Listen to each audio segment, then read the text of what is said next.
generations, and it's essentially a family history such as who begot whom and some commentary in between. It spans Genesis 25:19 to Genesis 28:9. The story in this parsha begins with the generations of Isaac. We discover that Isaac marries Rebekah when he is 40, but Rebekah is barren, so Isaac entreats Adonai on her behalf and she conceives. The pregnancy is very difficult, so Rebekah inquires of Adonai. Genesis 25:22 says specifically that the children struggled with one another inside her. This was the Torah commenting about the struggle, not Rebekah. She doesn't understand why the pregnancy was so painful. After all, she had prayed for children and Adonai had graciously answered. So she inquires of Adonai and he tells her. He says, 2 nations are in your womb, and 2 peoples from your body will be separated. 1 people will be stronger than the other people, but the older will serve the younger. The twins are born and their births are described. Esau, or Esav in Hebrew, is red and very hairy, so he is named Hairy, which is what Esav means. Jacob comes out second, holding on to Esau's heel, so he is named Heel, which is what Yaakov means. Later in their lives, both men are given new names, but under very different circumstances. Next, Scripture jumps ahead some years, and Esau is now identified as an outdoorsman who is knowledgeable about hunting, and Jacob is contrasted as Ish Tam Yoshev or Halim, a wholesome or quiet or plain man dwelling in tents. I am sure we are all familiar with the story that Esau comes in one day while Jacob is cooking red stew, and Esau is very hungry and wants some of that stew. And Jacob will only give him some if Esau sells his birthright. Esau says, sure, why not? You know I'm about to die of hunger, so who cares about the birthright? Jacob asks him to swear to it, and Esau swears to it to sell his birthright to Jacob. Then Esau eats, drinks, and leaves. Chapter 26 is mostly about Isaac.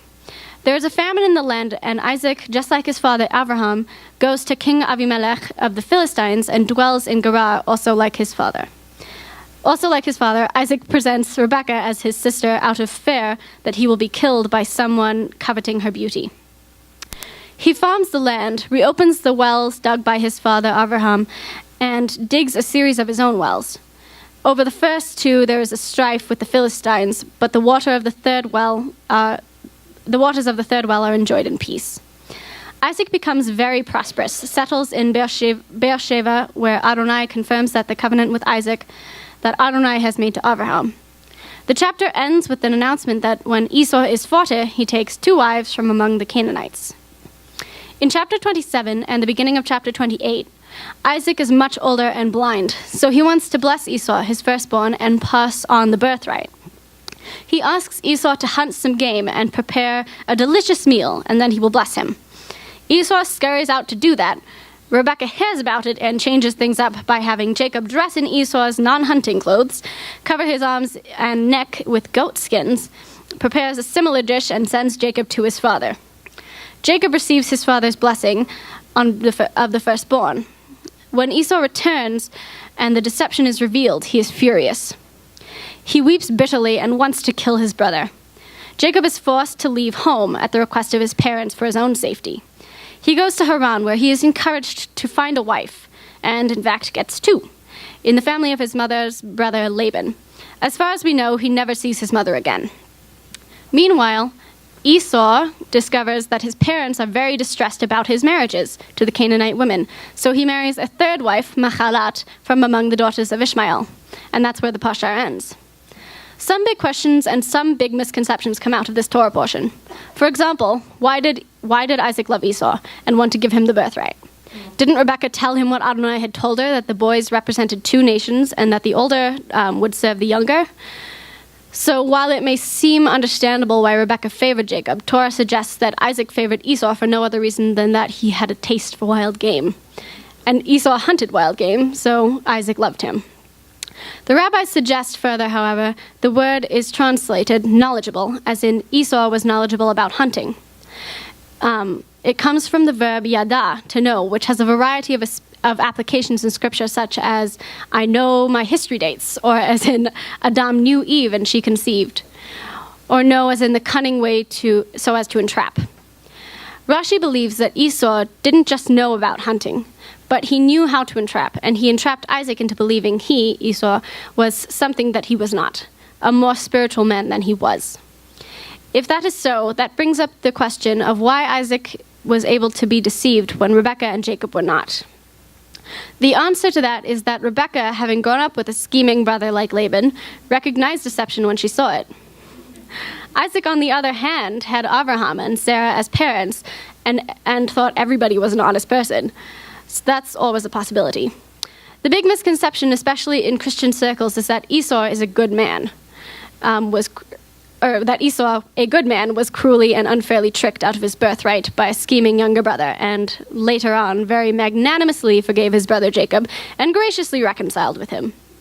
Esau the hero, Jacob the crook. But a closer look at Scripture shows that he has a vastly different take on the two brothers. Although these two brothers were twins, they were more different than just regular brothers. They started off by fighting in the womb. Then when they were born, Esau was so hairy that Torah describes it like a coat of fur.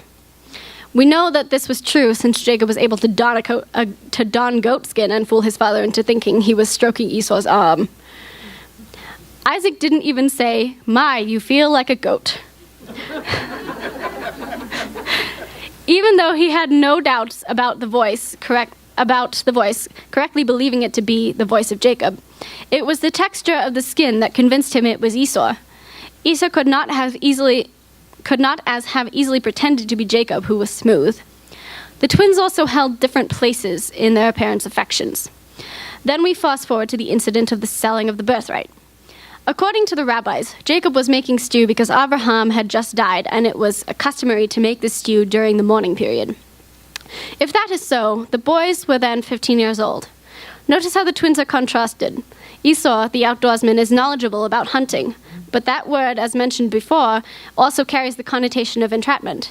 In fact, one Bible translates it as Esau was a cunning hunter.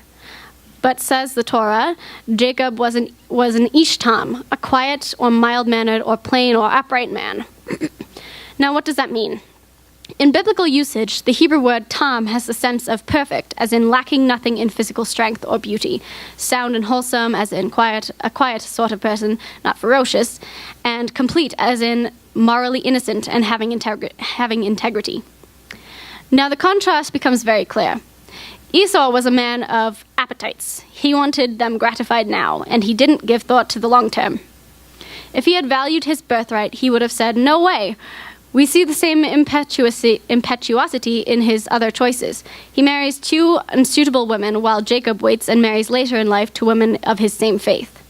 Esau is furious with Jacob, so he wants to kill him. The book of Hebrews, chapter 12, tells us not to be like Esau, a godless and immoral man who sold his birthright for one meal.